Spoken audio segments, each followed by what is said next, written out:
Buenas tardes. Ya veo que se va conectando gente. Vamos a ver si conseguimos conectar con Carlos. A ver.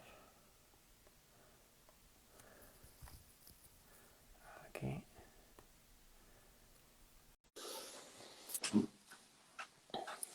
¿Cuánta gente va entrando? ¡Qué bien!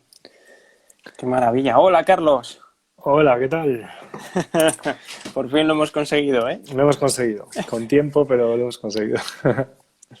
Justo a tiempo, justo a tiempo. Llevamos un ratito probando Sí, sí, justito. y muy bien, perfecto. Bueno, oye, muchas gracias. Bienvenido.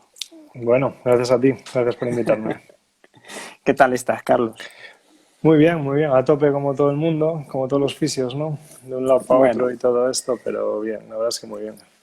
Bueno, ya ves, a mí me pilla este directo en la habitación de un hotel, o Ya, sea que así andamos. de hecho iba a ser de hotel a hotel, porque yo también debería estar en un hotel ahora, pero al final con estas cosas cambiamos y estoy en casita, o sea que muy bien, genial, más cómodo. Bueno, más cómodo, desde luego. Bueno, pues espero que la conexión no nos dé problemas. Yo de momento te veo muy bien y te oigo muy bien. Yo igual, perfecto. Y me imagino que la gente que va entrando también. Oye, ¿dónde puedo ver yo? ¿Se puede ver algún chat o algo así? Es que no sé dónde buscarlo yo. Te Igual si aparecerá, minimizo. no lo sé, te aparecerá normalmente abajo, te irá Ah, apareciendo, te puede aparecer gente que ahora va. ya veo la gente que se va apuntando. Ok, ok. Eso es, pues Vale. ahí si alguien escribe aparecerá ahí abajo. Genial. Muy bien. Bueno, pues mientras va entrando gente vamos a ir presentando un poco la idea de hacer este directo, porque la verdad que habíamos hablado hace mucho tiempo Sí, es de verdad, hacer sí. una cosa así Mm. y al final, pues bueno, pues por fin lo hemos conseguido. Yo tenía muchísimas ganas de hablar contigo, Carlos. Ajá. Pues yo también, la verdad. Porque yo Sí, creo que lo que planteas es muy interesante. Me parece muy útil, creo. bueno, yo creo que será de los directos que he hecho, es el directo en el que desde luego menos idea voy a tener de lo que estamos hablando, porque el campo de la neurología me pilla, Ya. me pilla muy desconocido, pero un poco el motivo de hacer esta charla contigo es precisamente porque tengo la sensación y la impresión, bueno, y el convencimiento de que muchas de las cosas que estáis haciendo, lleváis haciendo tiempo en neurología, pueden tener una traslación súper útil y súper interesante al campo de los que nos dedicamos a musculoesquelético. Y esa es un poco la idea, indagar en qué cositas Mm. podemos extraer de vuestra experiencia y de vuestra forma de trabajar, que creo que nos pueden aportar muchas cosas por otros profesionales, otras compañeras que he visto trabajar, cómo enfocan al paciente y dices, ostras, tiene una visión diferente que a lo mejor no estaría de más que trajéramos un poquito de eso aquí. Entonces Puede es un, ser, la un verdad. poco el motivo de invitarte, Carlos. Yo para mí tengo que decir que de toda la gente en neuro que con la que podías hablar, seguramente sea el menos tradicional en ese sentido. Y, y la verdad es que yo me entiendo muy bien por mi formación de base y por lo que he hecho estos años con la gente musculoesquelético, porque creo que muchas de las cosas que le ocurren a los pacientes neuro tiene que ver con alteraciones musculoesqueléticas. Entonces hay varias cosas, sobre todo y el tema de dolor y qué es lo que ocurre en los nervios periféricos de los pacientes neuro. Yo creo que hay un montón de aspectos que tienen que ver con un cuerpo que no se adapta mecánicamente, ¿no? a las exigencias o a las demandas. Pues, pues precisamente por eso me apetecía mucho hablar contigo, porque sé que tienes ese perfil de que dentro de la neuro, bueno, pues tienes un enfoque un poco diferente también de lo que están haciendo. Y creo que la conversación puede traer cosas interesantes. Espero que sí. Me, me gusta, ha levantado mucha expectativa, hay mucha gente súper Sí, interesada en escucharte, sí, o sea pues genial. que guay, guay, y además hay mucha gente ahora conectada, o sea que a ver si lo disfrutan. Estupendo. Eh, si te parece, uy, no sé si Ah, he ahora, hecho ya yo está, ya algo está. aquí, perdón. No, ya te tengo aquí. Sí, si te parece, me gustaría un poco que te presentaras, porque aunque la mayoría de la gente que esté por aquí seguro que ya sabe quién eres, a qué te dedicas y un poco tu trayectoria, pero luego como esta charla se quedará en YouTube también colgada, pues a lo mejor entra gente claro. que igual tampoco te conoce mucho. Entonces, más que presentarte yo, me gustaría que te presentaras tú y nos contarás un poco tu trayectoria. Y luego ya te preguntaré yo Mm. alguna cosita. Ok, pues bueno, yo empecé medicina hace un montón, Ujú. más de lo que quiero reconocer, pero y, y bueno, yo me cambié a fisio, a mí mi interés principal siempre fue la neuro, en parte porque yo tengo un problema neurológico, yo tengo una parálisis Ujú. braquial alta y Y supongo, ahora con los años uno lo ve, en aquel momento, no sé, te cambias y te cambias, ¿no? Sí. Pero yo era de los que levantaban la mano cuando preguntaban quién quiere dedicarse a neuro. Y digo de los porque por aquel entonces éramos dos, normalmente. Y, y bueno, con el tiempo, una vez que acabé, yo solo me he dedicado a este campo siempre, con lo cual eh, empecé a ver cosas de neurodinámica muy pronto porque ya había por aquel entonces Nora Kern, ya lo estaba metiendo en cursos BOBA, etcétera. Ujú. Entonces empecé por esa vía y bueno, yo hice mucha formación de base neuro, así que estoy muy formado pues, en todos los conceptos neuro, porque además en la clínica nosotros organizamos cursos, con lo cual estoy Ujú. actualizado en esa perspectiva a lo mejor, pero a medida que fui profundizando más en la parte de nervio periférico y qué pasa en las estructuras de los pacientes. Me he formado en Maitland, me he formado en diferentes abordajes en movilización del sistema nervioso, paralelamente a hacer la formación neuro, Ujú. lo cual creo que es parte del motivo de que tenga una perspectiva un poquito diferente, ¿no? En los últimos meses hemos dado forma, ¿no?, a lo que llevo haciendo estos años. Ahora somos un grupo que ofrecemos formación y por una parte está la idea de entender qué es lo que ocurre en los nervios periféricos en pacientes neurológicos o si eso puede tener alguna influencia en la clínica. Ujú. Y por otra parte son teorías de dolor y cómo entender el dolor de una manera más global puede ayudar a entender también parte de las patologías de pacientes neuros o de síndromes clínicos de pacientes neuros. Ujú. Y finalmente, es un resumen un poco extenso, pero No, no, voy a no, intentar ir perfecto. al grano.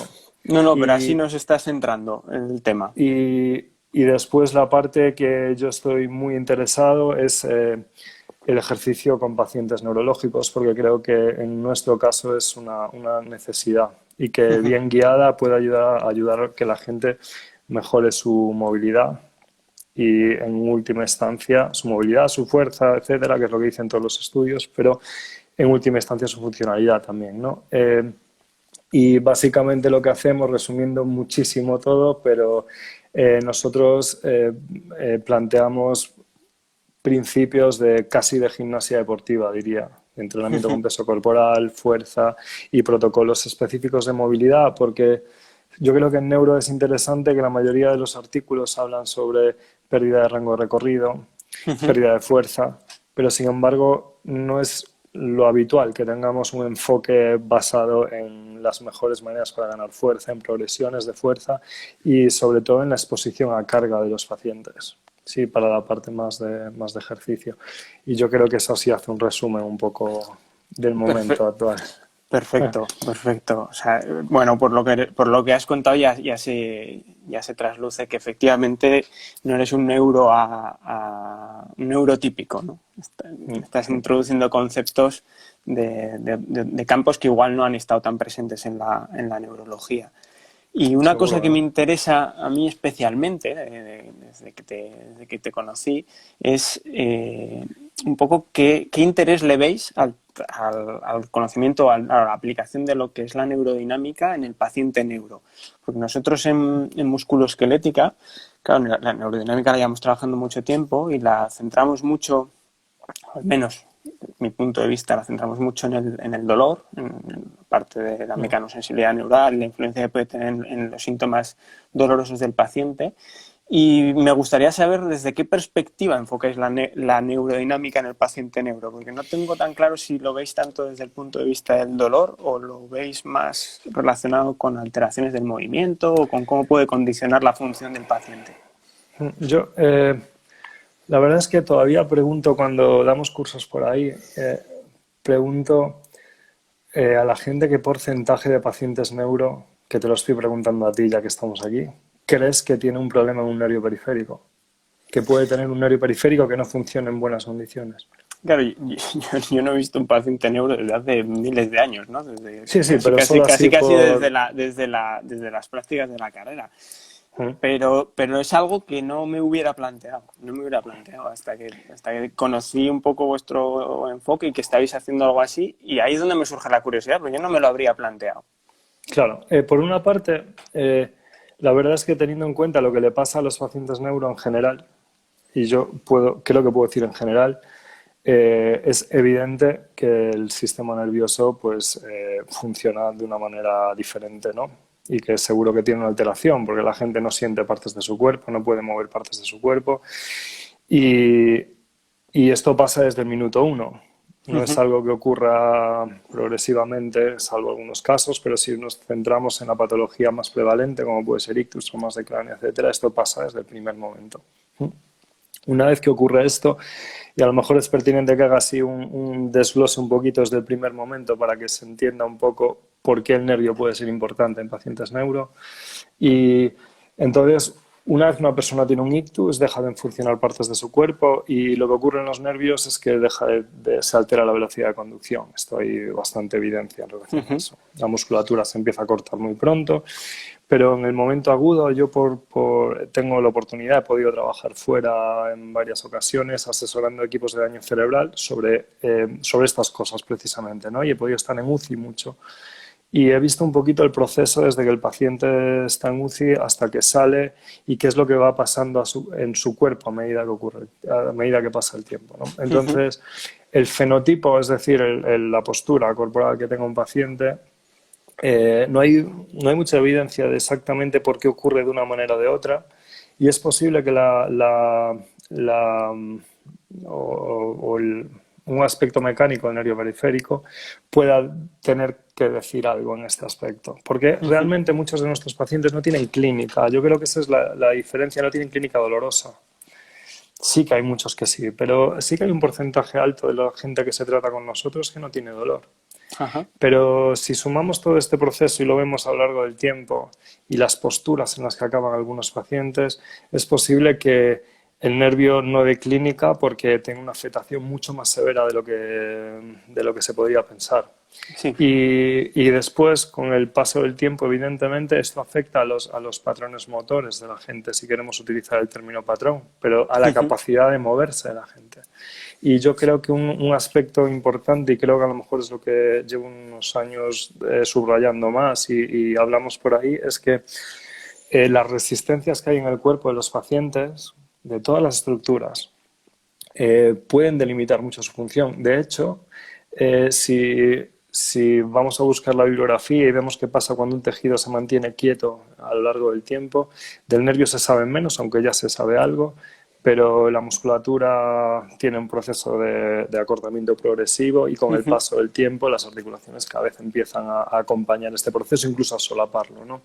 Entonces, si nos basamos en las teorías de control motor o pensamos en control motor, yo recuerdo, he estado mirando, yo estoy muy poco por internet, con lo cual ya lo sabes que no, pero he buscado un poquito y he estado escuchando algunos de los directos y escuchaba a Iván decir que bueno, tenemos que tener unos rangos de recorrido para que pueda haber un control motor y después ya nos podemos meter en, bueno, pues los rangos de recorrido en los pacientes neuro están muy afectados. Y yo creo que entender más de la fisiología tisular puede darnos de todos los tejidos, incluido el nervio, aunque yo sí que empecé por el nervio, creo, es cuando empecé a cambiar el chip, pero yo creo que son todos los tejidos los que tienen una afectación directa. Y después la musculatura normalmente está en una posición mecánicamente muy complicada para contraerse. O sea, lo veis, o sea, lo ves más como parte de devolver movilidad a una estructura más como es el nervio, más que tener en cuenta su mecanosensibilidad o El en problema estos es que, pacientes. claro, ¿O crees la crees que la mecanosensibilidad del nervio puede condicionar incluso algunas posturas o algunos patrones de algún yo, paciente? yo diría que, por una parte, hay un porcentaje de pacientes neuro que, incluso conociendo los parámetros de mecanosensibilidad, no le achacarías que tiene mucha mecanosensibilidad.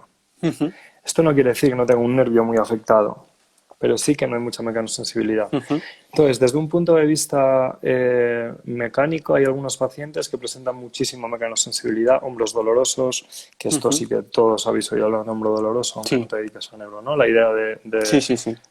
procesos que duran muchísimo tiempo, etcétera. ¿Qué salvedad hay con nuestros pacientes? Que esa mecanosensibilidad a veces puede estar debida por posturas muy mantenidas, por falta de contracción muscular. Entonces, las soluciones para la mecanosensibilidad alterada, que se puede ver en muchos pacientes en fases agudas, en esclerosis múltiple, en momentos de brote o otros procesos también de la patología neuro, en esos casos la mecanosensibilidad entenderla o abordarla implica entender más los procesos de esa patología específica. Ujú, Pero desde luego los principios de abordaje yo diría que son muy similares. Yo creo que si nos sentamos tú y yo a hablar sobre la mecanosensibilidad de un hombro de un paciente, el enfoque va a ser muy similar. A lo mejor la diferencia es entender más qué es lo que pasa en el cuerpo de esa persona, que es muy diferente a lo que puede pasar en un túnel carpiano, por ejemplo, ¿no? ujú. Una ciatalgia. Y cuando, o sea, desde el punto de vista ya terapéutico, ¿cómo lo integráis o o qué es lo que buscáis como objetivo cuando integráis la parte de neurodinámica o qué Pues resultados veis o yo cómo... te pongo un ejemplo de esta semana. Sí. Una persona con una lesión medular, C4 completa, clínicamente prácticamente una C5 ahora, desde el origen, y presenta un dolor inespecífico en la zona del hombro, etcétera, etcétera. Eh, Hay muchas de las estrategias que podrían ser útiles para una persona que tenga exactamente el mismo síntoma, la misma clínica, pero que no tenga un problema neurológico y el Ujú, resto de su cuerpo pueda moverse sin problema, pues implicarían movimiento que permita que no mover directamente en esa zona, no hacer, no sé, actividad intensa en esa zona cuando está muy mecanosensible, etcétera, por decirlo de manera simple, pero movilizar desde otras partes, etcétera, etcétera. ujú, Bueno, pues en este caso tenemos que adecuar sus posturas durante la noche, entender de la mecánica neural para saber exactamente cuál es la mejor posición en la que tiene que estar su tronco durante la noche, cuántos cambios posturales hay que hacer para compensar la falta de movilidad que hay comparado con una persona que tenga un problema de trauma, quién le ayuda a hacerlo, ujú. hasta dónde tiene que movilizar si queremos hacer rotaciones de tronco, porque probablemente la mayoría de la patología trauma que veáis con un problema neurológico o un problema nervioso, cuando vais a rotar su tronco, no os encontráis un espasmo que lleva el cuerpo de la persona hacia atrás. No. Y que la familia tenga eh, algunos principios de esto, que todos entiendan el nervio. A mí me gustó mucho. Yo conozco bastante a Nina, que además he estado Mm, contigo en Barcelona en un curso, y hablando con ella, yo le comentaba estos aspectos, ¿no? Del espasmo, de todo esto, y me llama mucho la atención porque una diapositiva que puso en el curso de Barcelona es una diapositiva con un abordaje muy, muy global de las neuropatías, que en realidad podrías extrapolarse a cualquier curso neuro. Es ujú. decir, estatus de la persona, entorno familiar, contexto, etcétera, etcétera. Entonces yo creo que en realidad el razonamiento es muy similar, pero el enfoque difiere bastante porque hay que entender las peculiaridades clínicas, ¿no? de estos Los pacientes. condicionantes de ese tipo de pacientes. Y cuando hace un momentito que mencionabas que cada vez se va sabiendo más qué le pasa al nervio cuando hay ausencia de movimiento, ¿no? ¿Qué, qué sabéis Bueno, ahí? de lo poquito que hay, que han cogido experimentalmente y han visto, porque esto es muy curioso, pero hay un montón de estudios que miran qué ocurre en los músculos, un montón de estudios que miran qué ocurre en las articulaciones, muy pocos que miran qué ocurre en el nervio. Ujú, Y, y me parece curioso porque funcionalmente en el campo neuro tiene sentido pensar que el nervio tiene algo que decir, ¿no? Bueno, lo que se ve es que el nervio cuando está en una posición fija, pues empieza un proceso degenerativo. Algo ujú, que desde el punto de vista trauma también es muy lógico, pero visto en neuro, cuando nosotros para mi doctorado hicimos mediciones con ecografía y el anestesista que colaboró con nosotros, cada vez que veía un nervio de un paciente con un ictus, alucinaba porque la estructura cambia radicalmente. Y esto no quiere decir siempre que eso tenga una implicación funcional, pero, pero sí que el nervio se va adaptando a las posiciones mantenidas y va cambiando incluso su estructura. Hay muchísimo tejido conectivo acumulado y es posible que tenga una influencia también en el movimiento, en ese plano. Muy interesante. Muy interesante porque nosotros también vemos inmovilizaciones prolongadas, etcétera, ¿no? Claro. Y nos encontramos con este tipo de problemas. Pero es verdad que, o por lo menos hasta donde yo llego, no es una cosa que te hayas planteado tanto, ¿no? ¿De qué le pasa al nervio cuando está inmovilizado? Te planteas qué pasa cuando hay compresión sobre el nervio, cuando está sometido a demasiado estrés de elongación, pero cuando está quieto no es algo que nos ¿Sabes lo hayamos que planteado pasa? mucho. ¿Sabes por qué lo creo? Porque una cosa es que esté quieto, mi nervio mediano de mi brazo izquierdo, ahora que lo tengo quieto.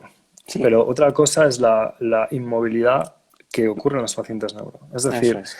la alteración de trofismo es tan grande y posiciones mantenidas en el tiempo, muy en el tiempo, en años, que yo sí que para mí tiene sentido toda la degeneración que hay, la desestructuración que encontramos en el nervio.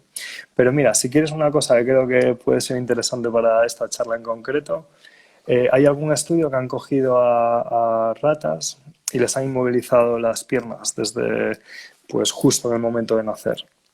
Y por ese proceso de inmovilización, 6 meses después, ha aparecido hiperreflexia, por ejemplo. Y esto es interesante, es decir, es posible que no se me ocurre que un músculo inmovilizado aisladamente llegue a provocar aspectos que tengan que ver con neurología realmente. Sin embargo, sí que se me ocurre que un nervio puede ocurrir ya solo por continuidad, ¿no? Y hay algún estudio también por ahí de procesos de inmovilización, hiperreflexia, y si ya quieres que la cabeza te dé una vuelta, porque esto puede ser interesante, tenemos patología con sección de un nervio periférico que ha venido para que la asesoremos en ese punto de vista, que tiene un Babinski positivo. Y esto es súper interesante, porque es Hostia. posible que parte del Babinski o de algunos de los reflejos que consideramos, esto es un poco lo que hablamos en los cursos también, que los que consideramos reflejos puedan tener también un componente mecánico periférico. No quiere decir que justo hay que mirar todo al revés, pero sí que es posible que el nervio tenga algo que decir localmente por estos procesos de inmovilidad, ¿no?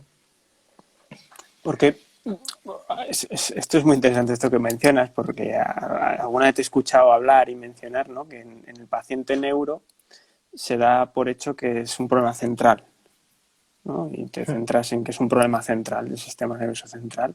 Y eso parece que el dar tan por hecho esto hace que a lo mejor a veces olvidemos o se deje de prestar atención a lo periférico. Y en lo periférico pueden estar sucediendo cosas que pueden ser muy interesantes. Esto tiene su traslación a nuestro campo, a lo musculoesquelético, porque nosotros ahora estamos bueno, desde hace ya años, pero ha habido un viraje al darle importancia a lo central, y a veces se va el péndulo tan lejos que te vuelves a olvidar de lo periférico. Nos olvidamos de que a lo mejor esa división entre central y periférico no tiene tampoco demasiado sentido cuando somos un sistema, ¿no? Cuéntame un poco tu opinión en ese sentido. Mira, claro, yo las veces que he contactado, nosotros tenemos suerte porque estamos planteando estudios con gente que vosotros lo conocéis desde los de musculoesquelético, ¿no? Porque estamos con Richard Ellis, estamos con Alina Smith y quiero que os pongáis todos, sobre todo los de musculoesquelético, en mi perspectiva, cuando yo contacto con ellos por primera vez, porque ellos no tratan neuro ninguno. Entonces, cuando yo hablo con ellos, al principio me dicen que no tiene sentido hablar conmigo, porque no ven nada de patología neuro. Entonces, yo que tengo bastante poca vergüenza, pues insisto un poco más y digo, oye, ¿te va a valer? A Nina le dije, creo que te va a valer mucho la pena hablar conmigo. Que es una frase muy prepotente, pero creo que es la única manera de que aceptase. De que te hagan caso. Sí, entonces fui allí, estuve con ella en Oxford y hubo una frase que me dijo, ostras, cuando me dijo, en esto coincidimos plenamente. El sistema nervioso central está sobredimensionado, está sobrevalorado. Y yo le decía a ella que a lo mejor, diciéndolo yo que me dedico a esto, todavía es un poco más agresivo. Pero yo te lo voy a poner en contexto. Yo creo que el movimiento es algo muy complejo. Ujú, Y esto implica que parte de que nosotros seamos capaces de hacer un movimiento depende mucho de cómo, en qué condiciones esté nuestro cuerpo, incluso propiedades pasivas de parte de nuestros tejidos. ujú, Que eso es algo que si lo ignoramos de todo, podremos encontrarnos buscando un paciente para que aprenda un movimiento y podemos estar en bucle buscando ese aprendizaje de ese movimiento sin que aparezca. O parezca que aparece en algún momento y después en otros no. Es como que ujú. hay algo que no está muy claro. Y yo creo que abrir una ventana a la posibilidad periférica es muy interesante. En mi caso concreto, claro, yo lo viví desde pequeñito esto, ¿no? Porque yo tengo muy poca rotación externa, por no decir Ujú. ninguna. Y la idea, para mí, la idea de que alguien me dijera, con todo el cariño que me decían, pero que me dijera alguien, pon tu brazo de esta manera o intenta ponerlo de esta manera, siempre me resultó muy surrealista, porque yo ya hacía lo mejor que podía con mi brazo. Es decir, Ujú. hay algo ahí que si no vas directamente, es poco probable que consigas un cambio. Entonces, ¿dónde empieza el aprendizaje motor? Hay gente que hay un libro, hay un señor que a mí me encanta que se llama John Krakauer, que es un neurólogo, es americano, y tiene un libro que se llama Broken Movement, que es Ujú. muy recomendable. Yo he estado con él en un congreso hace unos años y la verdad es que tiene poco respeto por nuestro trabajo, no poco respeto, pero vamos, dice que no somos muy efectivos y que Ujú. tenemos que... Pero la verdad es que a mí me gusta mucho el razonamiento que hace este señor, porque hay una parte que habla sobre las sinergias. Y él dice que se plantea, ostra, pero es posible que una persona después de un ictus no solo tengamos que ver la trayectoria que sigue el movimiento, porque es posible que esa trayectoria esté alterada si ha habido algunas partes de su cuerpo que han estado inmóviles durante un tiempo. De hecho, por el Ujú. ejemplo de una escayola.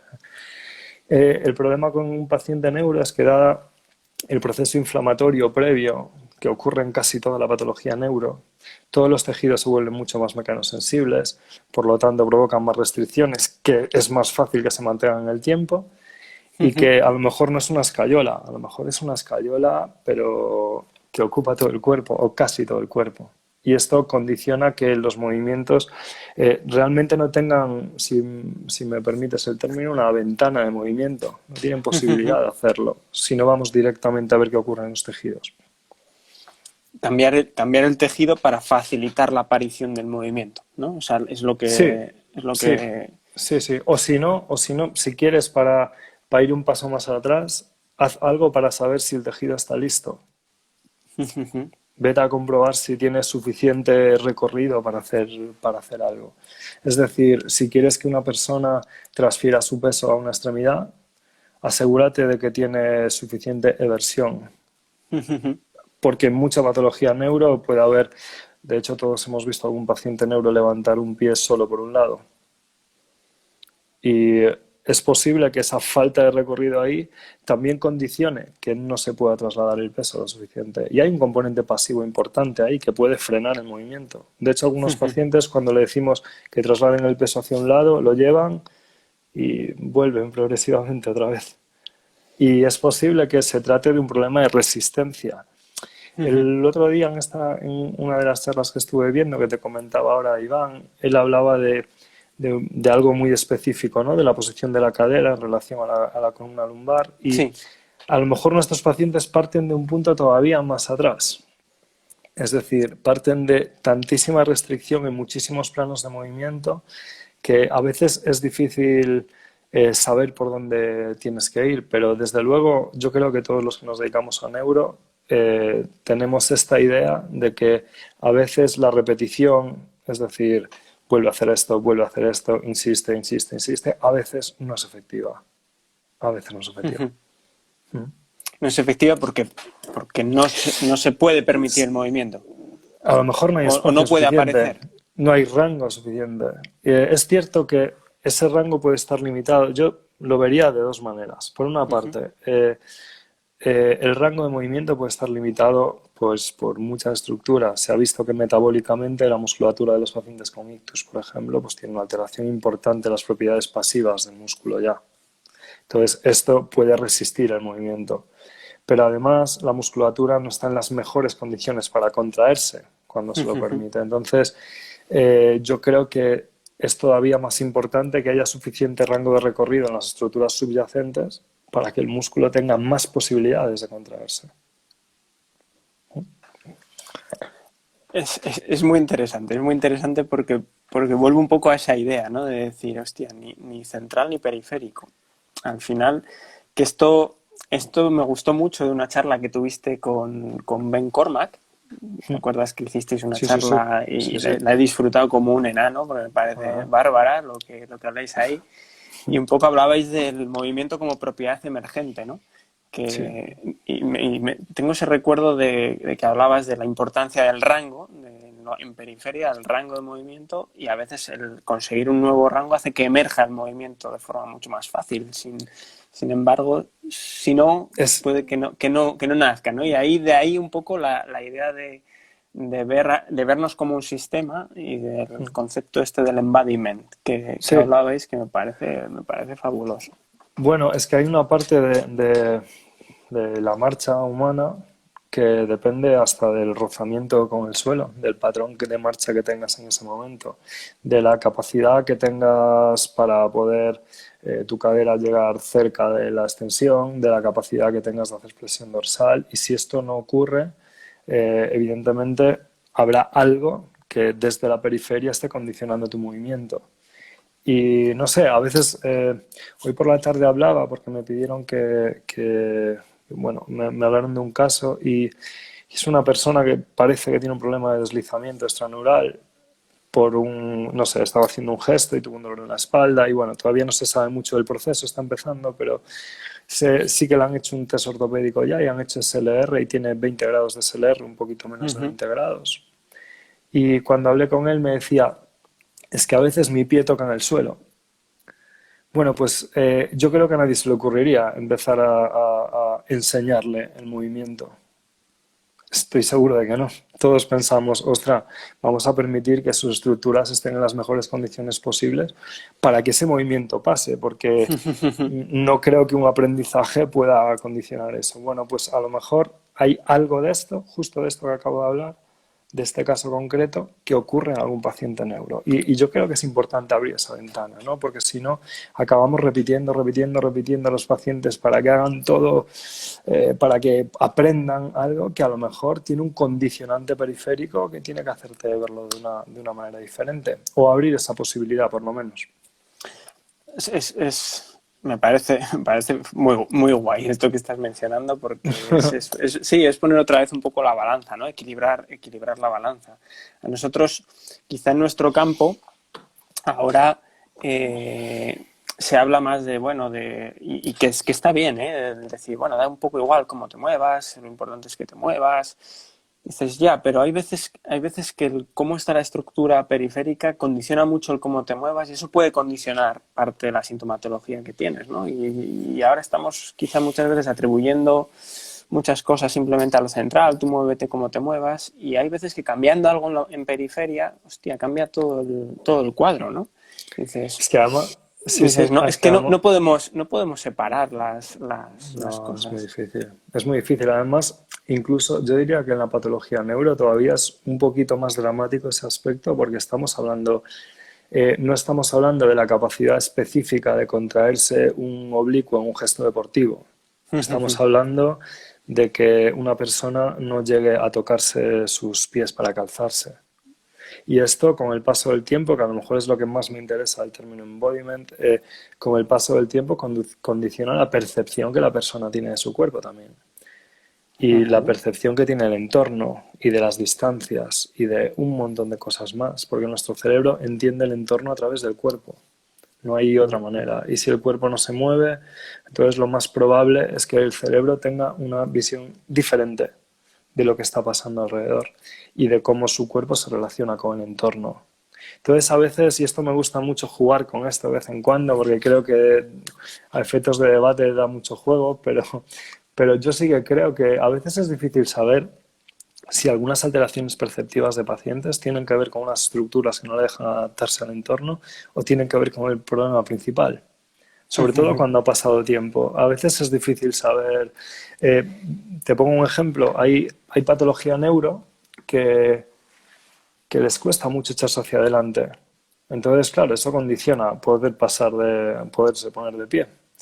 Ujú. Y, y es verdad que puede haber un componente perceptivo en eso, pero si hay un componente perceptivo, que es decir, que no eres capaz de integrar los estímulos y notar los contactos, etcétera, entonces tu cerebro no es capaz de alguna manera, con la consiguiente alteración de tu esquema corporal, pues no eres capaz de echarte hacia adelante y acabas echándote hacia atrás Ujú. en lugar de ir hacia adelante, que es algo que desde fuera lo ves y parece que es, oye, flexiona más tu cadera y ya está. Pero no es tan fácil siempre, ¿no? Entonces, una cosa interesante es que yo lo he visto en muchos pacientes, incluso cuando no tienen una lesión central, es decir, cuando hay una lesión medular baja, que Ujú. con el paso del tiempo, pues el cerebro hay zonas en las que le cuesta moverse. Entonces, yo por una parte, si alguien no es capaz de pasar de sentado a de pie, creo que es interesante ver si su cuerpo está listo para hacerlo. Porque hay unos rangos, hay una movilidad que tienes que tener sí o sí, si no es imposible hacerlo sin una ayuda. Claro. Y a lo mejor tiene sentido también ver qué posibilidades tenemos de cambiar esas estructuras para que la función, como dijiste antes, que me gusta, aunque es un poco radical el término, emerja. Emerja, sí.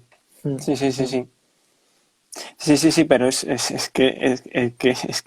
me parece esa reflexión me parece fascinante la reflexión de es o sea, lo que has dicho del cerebro entiende nuestro entorno a través del cuerpo. Claro, si el cuerpo no está funcionando bien, el cerebro no va a relacionarse de la misma manera con el entorno y a veces tenemos pacientes en los que atribuimos eso directamente a un mal procesamiento cerebral y el problema está arriba. Y ya, pero es que lo que está arriba está trabajando con la información con la que funciona su cuerpo, ¿no? Si hay algo que está pasando en el cuerpo, eso va a condicionar cómo se procesa toda la información. Me parece, vamos, Pues integrarlo, o sea, muy integrativo al final. No es hablar de periferia central, es hablar es que, claro, de un es que, sistema. claro. De hecho, yo creo que a veces la visión periférica, porque ahora decías de enviar información desde la periferia, uno de las causas por las que nuestro cerebro es capaz de coger información de la periferia es que los receptores están donde están. Es decir, está en un sitio que, pues no sé, hay zonas en las que hay muchos más y que son las zonas que tenemos expuestas a sitios. Pero es que yo tengo pacientes que su mano está totalmente cerrada. Es decir, el sistema que envía información hacia arriba está tapado totalmente. Es Claro. decir, los receptores en el dorso de la mano no dan muchísima información sobre, o por lo menos no tanta como los que ocurren en la palma de la mano. Entonces, a veces, no sé, da que pensar qué sería el cerebro si no tuviese un cuerpo con el que poder hacer cosas. No, no sería, No seguramente, sería, ¿no? no sería. O sería, Seguramente, sería seguramente. otra cosa, desde Cierto. luego, sería otra cosa, desde luego sería otra cosa. Sí, sí. Cierto. Qué interesante, Carlos. Fascinante, fascinante, fascinante. Uy, te cortas un poco. Me están preguntando que hay una chica que trabaja con población neurológica infantil y le gustaría conocer un poco más sobre este tema Voy. y si le podrías dar algo de bibliografía, si conoces algo en estas Eh, líneas. sí, puedo enviar. Lo que pasa es, claro, el problema que tenemos, yo creo, no problema, pero porque yo creo que es muy enriquecedor, pero en neuro, según donde vayas a mirar, los estudios van por vías diferentes. Sí que hay algún estudio que ha medido velocidad de conducción en parálisis cerebral, Ujú. de Frascarelli, no me acuerdo el año ahora mismo, 2005 puede ser. Si está, yo creo que está alguno de Embody por ahí, están Alba y Marcos, yo creo que lo pueden poner la referencia en el chat. Ujú. Y, y me parece interesante para lo que estamos razonando, porque en ese estudio lo que hacen es ver cuando se ve que la velocidad de conducción está alterada en muchos niños con parálisis cerebral, La hipótesis por la que se plantea que la velocidad de conducción está alterada es porque la musculatura espástica está comprimiendo los nervios.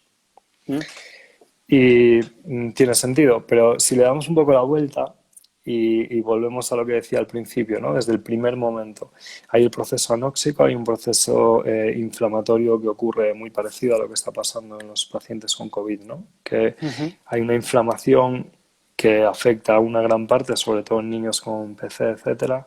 Entonces, a una gran parte del cuerpo, y la cuestión es que es posible que ya ese nervio sea ya mucho más sensible a los contactos desde el primer momento, ¿no? Porque ya no está realizando su función. Es decir, puede que haya una alteración en la mecánica y en la fisiología del nervio ya desde el primer momento.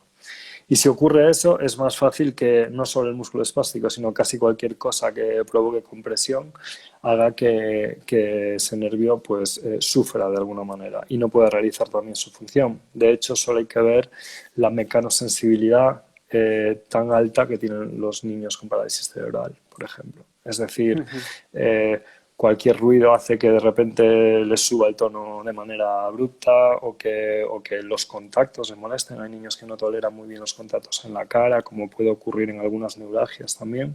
Es decir, que a veces hay muchas similitudes entre lo que ocurre en la patología nerviosa periférica y lo que está pasando en algunos pacientes. El signo clínico que está pasando en algunos pacientes. Lo que pasa que según donde pongas la visión, si miras desde arriba o si miras desde fuera, parece que la perspectiva cambia radicalmente, aunque desde mi punto de vista no es así.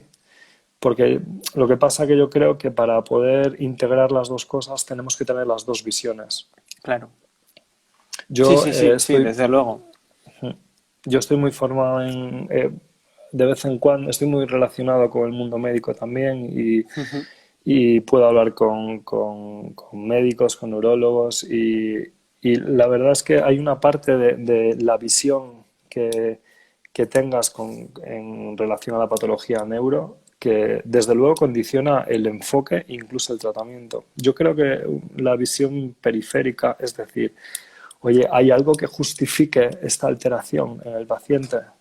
Sí, sea niño, sea adulto. ¿Hay algo mecánico periférico que pueda justificar esto? Esto puede ayudar a que a lo mejor no achaquemos al paciente la responsabilidad de que tenga que hacer una serie de repeticiones, de que tenga que hacer algo concreto o de que se motive más, porque a lo mejor al abrir esa ventanita, bueno, pues a lo mejor relativizamos un poco quién es el culpable de lo que está ocurriendo, ¿no? O repartimos la culpa, digamos, entre varias personas, entre varias Sí, sí, cosas, sí, ¿no? sí, sí. Sí, sí, desde luego que la formación de base y el conocimiento de base al final marca la forma en la que tú entiendes y ves el mundo. Eso nos pasa con todo, ¿no? Si tienes un Claro. tipo de perfil, pues cuando ves una realidad delante de ti la vas a interpretar en función de la información que tú manejas. Entonces, Sí, si sí. eres capaz de manejar varias informaciones, al final será más fácil que tengas esa visión de sistema, ¿no? Porque si no, siempre tendrás una visión parcial. O dicho de otra manera, ya utilizando términos que también he escuchado con Arturo y con Edu, ¿será un sesgo pensar solo en las vías neurofisiológicas, en lo que está ocurriendo en el cerebro? Porque es posible que si tú repites un movimiento muchas veces, no sé, si hacemos presión dorsal con un paciente muchas veces y la mano está más suelta después, está más abierta, eh, puede que el paciente esté entendiendo mejor el movimiento y eso haga que sea capaz de modular su tono mejor. Sí. Y entonces tenemos un ítem ahí. Pero es posible que al hacer un movimiento repetido estés facilitando que algunos tejidos se adapten mejor al movimiento y eso ya es un componente periférico. Entonces yo creo que tener los dos te amplía muchísimo la visión, ¿no? Y las posibilidades terapéuticas, claro. Desde luego. Desde luego, Carlos. Pues ahora me gustaría, en este último ratito que nos queda, me gustaría hablar un poco de otra cosa que hemos hablado tú y yo y hemos mencionado en algún momento, sobre cómo enfocáis a los pacientes con dolor en neuro, ¿no?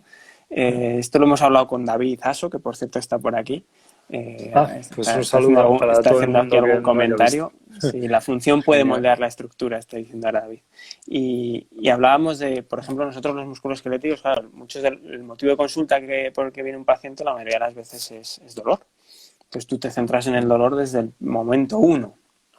Sin embargo, vosotros, el motivo de consulta normalmente no es el dolor. El dolor puede ser un añadido que viene al problema que trae el paciente, ¿no? Y os he escuchado algunas veces hablar de cómo manejáis eso, porque realmente le dais como muy poca importancia al dolor cuando nosotros ponemos el foco ahí. Y eso a veces puede condicionar incluso la evolución o la importancia que le da el propio paciente a su problema, ¿no? Claro.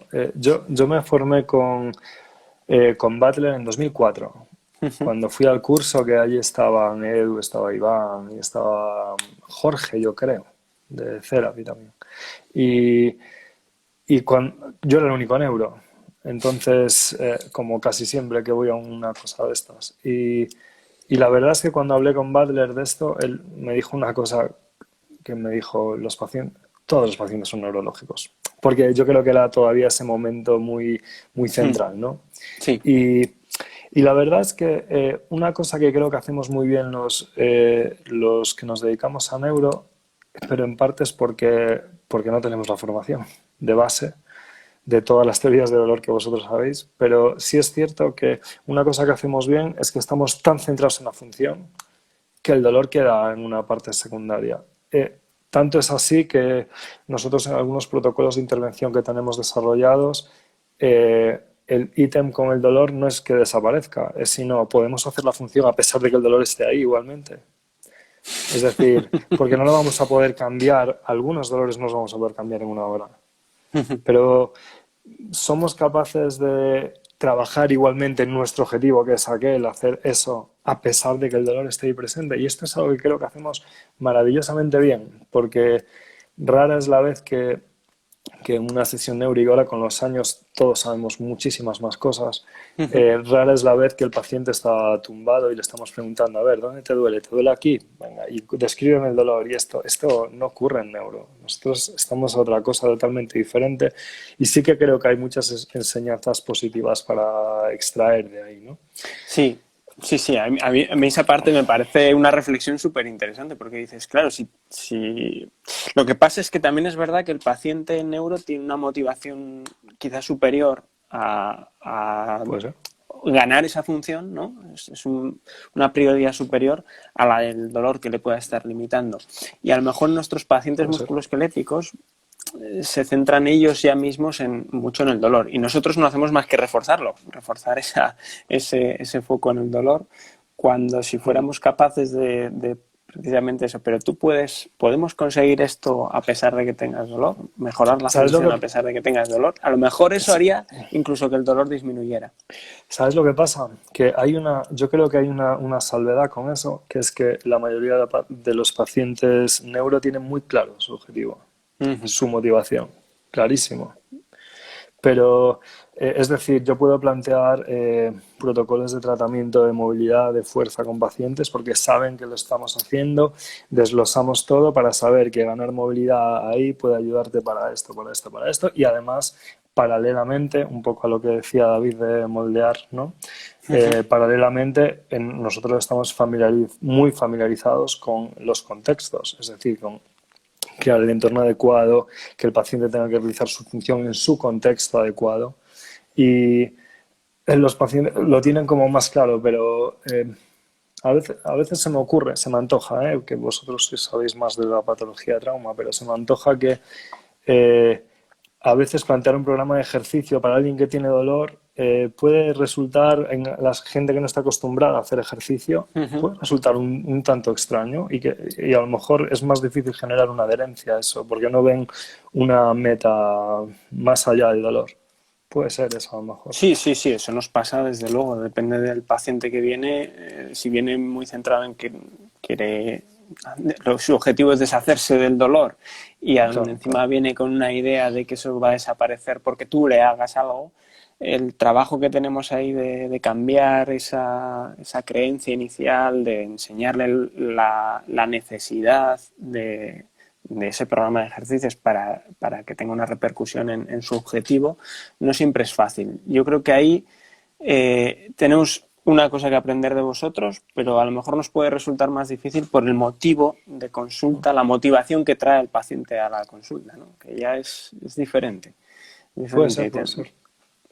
Sí, yo ahora estaba pensando en la línea, ¿no? De lo que decía de la unión entre contexto, estructura y estas cosas, que además me está escuchando Carmen, y creo que hay algún paciente más que me está escuchando, y la verdad es que Carmen tiene 80 y algo años, me va a matar porque no me acuerdo exactamente cuánto es el IC, pero yo llevo tratándola un montón de años, me va a matar otra vez también. Puede que 10, por ahí. Y para ella tiene mucho sentido que pongamos peso para hacer una sentadilla si queremos conseguir una adaptación en sus estructuras. Es algo que es parte de lo que hacemos, moverse, y no hay ningún tipo de... Nunca, no nos encontramos muchas reticencias por parte de los pacientes. Es una motivación que en general es lo que más vemos. Evidentemente, muchos de nuestros pacientes pasan por muchos picos, porque son procesos largos y que tienen muchos factores contextuales alrededor, ¿no? Sí. Pero realmente sí que creo que tenemos ahí un poquito de ventaja, porque el paciente suele tener una motivación extra y si no, la encuentra pronto. Sí, yo ahí estoy de acuerdo. Y ahí es labor nuestra el conseguir motivar al paciente hacia otros objetivos que no solo el alivio del dolor. Dice Javi una reflexión interesante. Los pacientes neuros son más no puedo y quiero, y muchos pacientes traumas son me duele y no puedo, ¿no? Como bueno, puede ser. es interesante. Te hacen una preguntita por aquí, Puede Carlos, ser. que te hacen una preguntita por aquí, mepasa.es, que dice, ¿qué opinas cómo sería ¿Quién ahora es? la Que no lo puedo ver. No lo sé, Perdón, no lo sé. Pone mepasa.es, es su nombre, Vale. no sé el nombre, no sé quién será. ¿Qué opinas de cómo sería ahora la recuperación de un paciente con polio? Porque en los años 50 inmovilizaban sin más el sistema nervioso periférico. ¿Crees que sería diferente la recuperación de estos pacientes hoy? Ostras, pues la verdad es que no me lo había planteado nunca, pero me parece muy, muy, muy interesante. Sí que creo que cualquier cosa es mucho mejor que inmovilizar, sin duda. Y es posible que estos pacientes que encontramos que no tienen sintomatología nerviosa, es que encaja mucho con un poquito lo que hemos estado hablando. Es gente que el nervio se va adaptando con el paso del tiempo, la musculatura se retrae mucho, no son capaces de hacer flexión dorsal, pero no tienen clínica realmente como tal. Pero yo sí que creo que desde luego el enfoque cambiaría. Seguro que los resultados serían diferentes porque no se me ocurre peor opción que inmovilizar. O sea, de cualquier cosa que se pueda hacer que no sea eso, seguro que iría mejor, seguro. Buena pregunta. Sí, sin duda. Y ya un poco por acabar, Carlos, pues me gustaría que nos contaras un poco ese trabajo que estáis haciendo de integrar el ejercicio terapéutico en vuestros pacientes neuro, que es algo a lo que pues igual tampoco estábamos, o yo desde la ignorancia y desde estar fuera de ese mundo tampoco era muy consciente de que se estaba haciendo ese tipo de trabajo de fuerza, de trabajo de carga con paciente neuro. Yo creo que cada vez se hace más, pero yo creo que también no soy el mejor. En algunas de las charlas comentaban sobre lo que se dice en Twitter, yo no lo sé. Me van contando un poquito las cosas que tienen relación, pero no podría decir exactamente qué piensa la gente en general sobre esto. Pero lo que sí que, si me baso en la evidencia, lo que más se hace es la idea central, ¿no? de esto. Bueno, pues como el factor neurotrófico derivado del cerebro pues se ve que aumenta cuando haces ejercicio aeróbico, y de hecho hay unos parámetros para esto, pero a lo mejor sí que puede tener que ver a lo mejor mi experiencia personal también. Yo empecé a hacer cosas de gimnasia deportiva hace unos años con el objetivo de, a lo mejor lo voy a decir un poco a lo bruto porque ya es domingo a esta hora, pero sí. Yo decía, si tengo que ganar fuerza y quiero ganar movilidad en mi brazo, ¿quiénes son los que tienen más fuerza y más movilidad? pues entonces empecé a estudiar mucho sobre gimnasia deportiva. De hecho, estamos en contacto con gimnastas americanos, con Dave Durante, que fue olímpico de anillas, y ellos han desarrollado programas y me llamó mucho la atención hace unos meses hablando con él, que me decía que su empresa está hecha para longevidad. Nosotros lo que queremos es la longevidad de la gente. ¿Cómo conseguimos que la gente sea más longeva? Pues haciéndola más móvil y más fuerte. ¿Cómo se hace que algo sea más móvil y más fuerte? Pues la verdad es que para que una estructura cambie, me gustó mucho el enfoque y creo que nos echamos muchas flores por ahí, Iván y yo, uno al otro, pero igual tiene sentido porque realmente para que haya un cambio significativo en la estructura necesitamos carga. Y la carga implica utilizar a veces peso, pero la fuerza se puede ganar con tu propio peso corporal, pero siempre estuve muy interesado en buscar un camino por el que ir. Evidentemente es muy difícil hacer evidencia de eso porque depende mucho de la individualidad de cada paciente.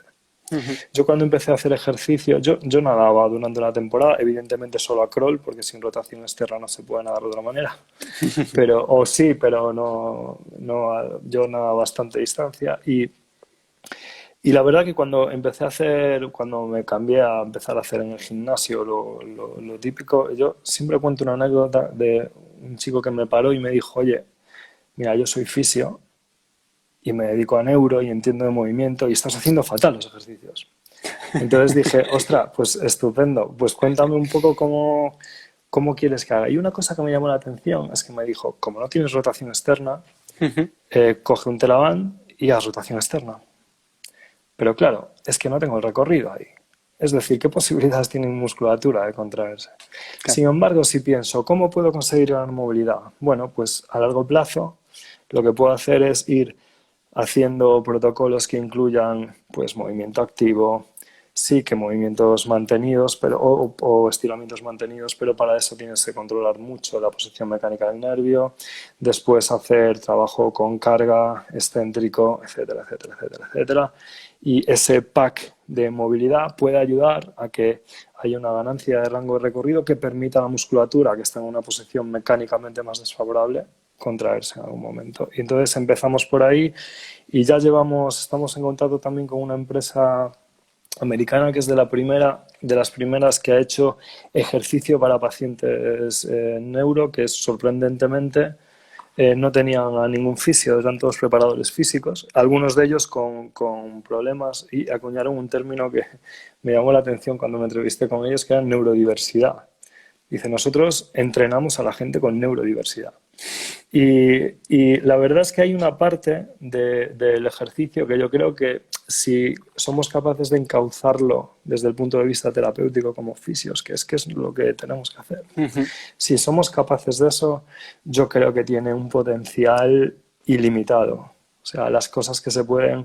la primera vez que puse a un paciente en unas anillas con un ictus, pues, hombre, pues estás un poco temeroso, pero la verdad es que yo creo que entendiendo bien lo que estás haciendo mecánicamente, qué es lo que va a ocurrir en ese movimiento específico y planteando unos objetivos claros, yo creo que puede ser una ayuda para poder contextualizarlo después dentro de la función. Es decir, ese grado de movilidad, yo diría que a lo mejor una secuencia maravillosa sería hacer un trabajo de fuerza-movilidad y al salir de ahí vamos al baño o vamos a la cocina y vemos si ese rango de recorrido podemos empezar a integrarlo en la función, que a lo mejor es la manera perfecta de que el movimiento aparezca, ¿no? Qué bueno, Carlos. Vaya, muy motivante, muy motivante. La verdad que fascinante. Te hago la ola con esto que acabas de comentar. Sí. Me parece genial y seguro que a los que nos están escuchando están muy de acuerdo. Es una visión fabulosa, o sea, es lo que has dicho, es integrarlo todo. No esperar que la función aparezca por sí sola, por repetir, sino que a veces tienes que conseguir cambios en la estructura, cambios en la periferia para que la función pueda volver. Que es posible que la función aparezca por repetición. Es posible, pero entonces igual no le hacemos mucha falta a ese paciente. quiero decir, Buena reflexión. Buena si él prueba reflexión. muchas veces y mientras va probando va adaptando su percepción porque su cerebro va entendiendo un poquito más tal y los grados de libertad le permiten que su cerebro escoja el plano de movimiento en el que se tiene que mover, pues igual nosotros le podemos aplaudir solo. Muy buena reflexión. Muy buena reflexión, No Carlos. sé. Has dejado unas reflexiones para tomar nota, ¿eh? Has dejado frases de estas que pueden hacer un titular perfectamente. Sí, no sé. Sí, sí, sí, sí. Ya lo revisaré y sacaré algunos titulares porque ha sido muy interesante. Bueno, me alegro. Sabes que Instagram solo nos deja estar aquí una hora, entonces no podemos estar Ok. mucho más tiempo sin hacer un corte y volver a empezar. Yo creo que se nos han quedado cosas en el tintero, pero creo que aprovecharemos y haremos otra charla un poquito más adelante, dentro de un tiempo, si te parece, y Me parece perfecto. volveremos porque se me han quedado muchas cosas que me gustaría comentar contigo y es que me parece que ya sabía yo que iba a ser productivo estrujarte un poco y lo ha sido. Bueno, Me has dado muchas ideas y me ha sido muy interesante. Entonces, pues me alegro, ha sido un placer. si te parece bien, lo vamos a dejar aquí y te Estupendo. convido a otra charla dentro de unos meses.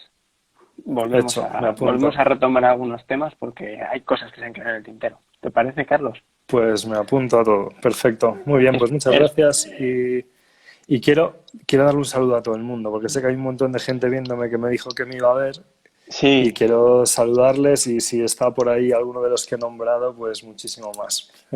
Vale, así que un sí, abrazo para todos. sí, dar las gracias a todos los que habéis seguido la charla, a todos los que habéis estado escuchándonos aquí una tarde de domingo, porque, oye, esto es para vosotros. El hablar, estas charlas son para que se compartan con la gente. O sea que muchas gracias a todos. Muchas gracias a ti, Carlos, especialmente, y nos vemos en la próxima. ¿Te Genial, parece? muchas gracias, Carlos. Chao, Bueno, que tengáis buen un domingo. abrazo Chao, igualmente. chao. Chao, chao. Chao.